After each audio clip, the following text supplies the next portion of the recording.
Hello and welcome to OSU's Writers Talk. I'm Doug Dangler. Today I am lucky to have in the studio the Australian folk pop duo Bluehouse, made up of Jackie Walter and Bernadette Carroll, who are in town in Columbus for a house concert and have joined us here at the Writers Talk studio, the lovely Writers Talk studio, to discuss their songwriting, writing on the road, and how they ended up in Columbus, Ohio, following their muse. So welcome to Writers Talk.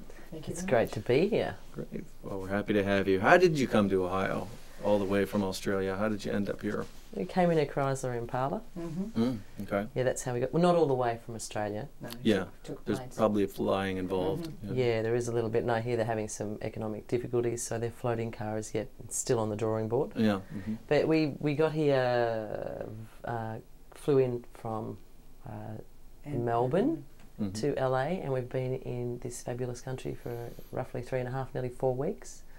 And we came to Columbus via Ann Arbor, Michigan. So that's where we were before here. Now, you're from out of town, so I won't tell you about there's a slight rivalry with Columbus and Ann Arbor. Okay. Yeah, from the Ohio State University. Did I say that at the beginning? Yeah, we don't mention that name. No, I'm kidding. It's a fine school, really. Hire me. So tell me about traveling and writing. How do you do your writing on the road? You're both songwriters, and I'm curious how that works for you when you're not at home. I know that when I go to write, I like to go to the same place and sit down and have the things that I want to use for writing right at hand. But when you're traveling, you can't do that. Is that something that waits until you get back to Australia, or? A lot of the time. I tend to jot down things in a notebook. I always carry a notebook around with me, so yeah. If I get a good idea or something happens, somebody says something really cool, I write it down. It's often on little bits of paper that gets shoved in the folder. Okay, well, I'm hoping you'll pull that out during this interview, and then We're you'll be actually able to... writing a song about you as we speak. Right, good, yeah. It's incredible. Bald what's going interviewer, on. bald That's right. interviewer, or what's he doing? Okay. It's all going into the Great. file. Okay, good. How did you get started in songwriting?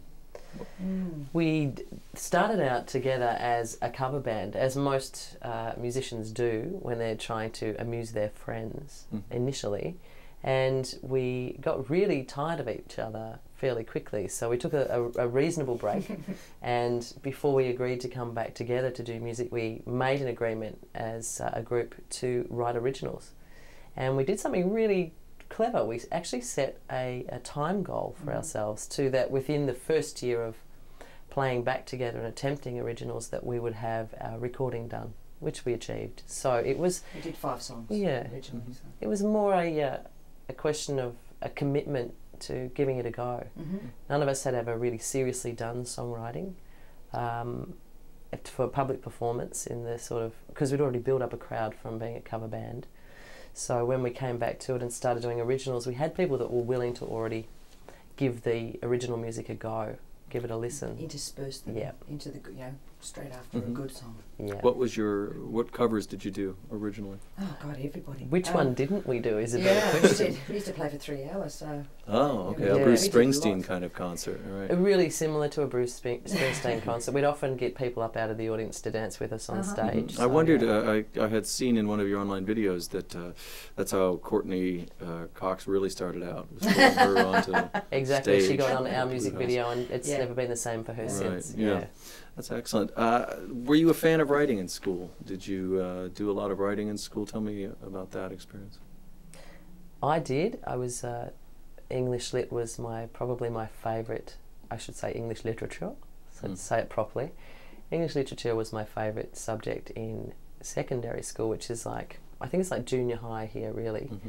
And I had a teacher who was very encouraging, but was pushing me into a journalistic career from quite a young age. So she would give me books to read that were well beyond my capacity. I think I was reading Dostoevsky in year 9, which was a little bit of an uphill battle, but she did encourage me to write, and I wrote many pieces for her as an individual outside the class, which she encouraged. So it was more creative writing though, so and with a journalistic bent to it too. Yeah. You have a similar story, or incredibly different. I was more involved in drama and music, so I learned scripts, and I loved the drama of music. So I'd pull apart songs.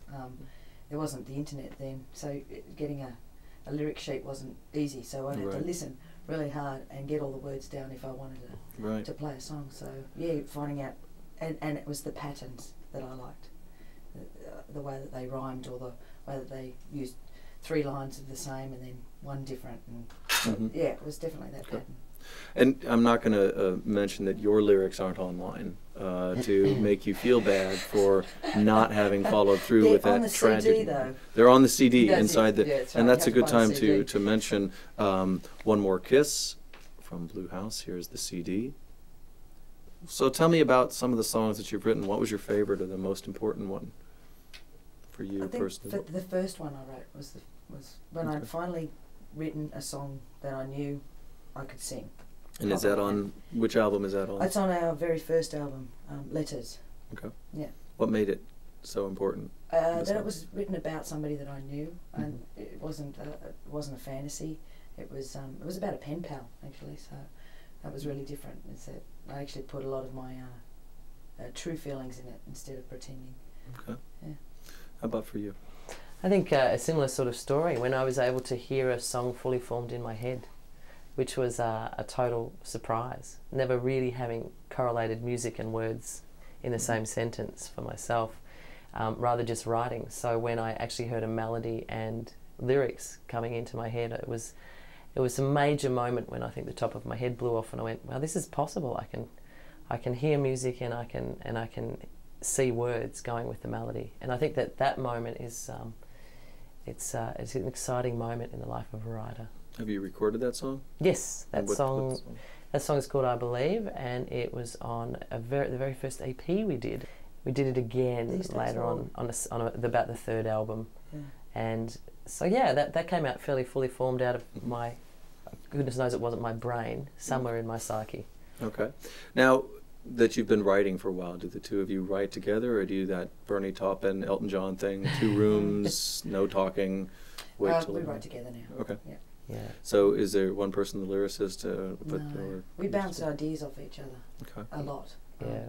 You know, it's a nice thing when Jackie will say a line and I'll come in with another one, or she'll say 2 in a row, and I'm the script writer, and I'll write it all down really quickly as it's pouring out of her head, or and then we just play around with it. That's why you carry the notebook. Yeah. Is you'll say a line and expect her to write it down. I do, yes, in her hum Bernadette and shorthand, yes, it's incredible. Yeah, she can't read it, so. No, that's right. You have I don't know what you she's have written. to include me. Right. That's I want 50%. That's why royalties are done in the fashion that they're done. Yeah, well, that's interesting, because when we write, if Jackie wrote her own completely, because we write together, we do split it half.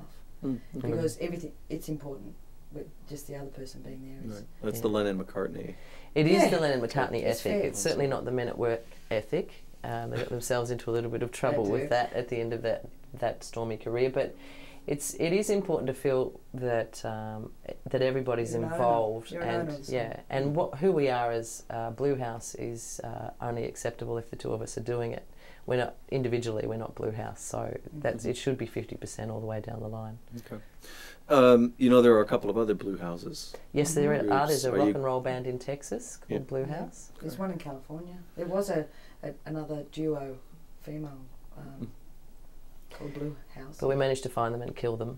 So. Okay, I was going to ask how you handled that. If it's, but finding and killing is good. Yeah. Oh, this is the easiest way to effective. deal with it. Right. Yeah. We okay. may now, have an issue with having admitted that publicly, but Right. yeah. I think when we finally got on the internet and in Australia and found out that there were other Bluehouses, we changed our name and we squished it all into one word. Oh, Yeah. okay. So that's how we got around that. we did. I've started a company that's called spelled AP space PLE, and I'm going to be going into music. Apply is Okay. yeah. Play. So I'm going to give that a try and see Yeah, whether right. your system works. Okay. Yeah.